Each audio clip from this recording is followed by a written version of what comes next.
রে দেখো আজকে তোমাকে লাগে একটা নতুন নাস্তা ঢেলে দিলাম দুধ পানি, তারপর দিলাম লবণ ময়দা, খুব ভালো করে মাখায় লইছি। দেখো মাখায় মাখায় পলির মধ্যে টপলা রেখা দিছি। এর ফাঁকে আমি পেঁয়াজ মাংস গাজর দিয়ে কষাইতাছি, এর মধ্যে আমি রুটি বেললা লইতেছি। এরপর এটা দেখো ছোট্ট ছোট্ট ছোট্ট ছোট্ট টুকরা টুকরা করে কাটটা লমো উচ্চ কাইটটা একটার উপরে সাজাই দিম একটা চাপ।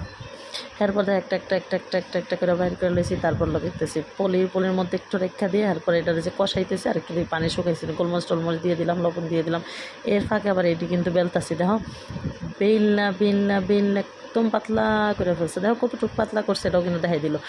এরপর একটা ফ্রাই প্যানের উপরে উল্টায় পাল্টায় পরোটার মতো করে ভাইজা তারপর সুন্দর করে যেটা কষাইছিলা এটা দিয়ে দিবা। এরপরে আবার একটা পরোটা দিবা, আবার একটু কষাই দিবা, আবার একটু পরোটা দিবা, আবার পরোটা না গো না মাংসের কষানি। আচ্ছা, তারপর রোল করে সুন্দর করে দিবা, তারপরে সুন্দর করে প্লেটে সাজায় কপ কপ করে খাইয়ে ফেলাইবা। দেখছো তো।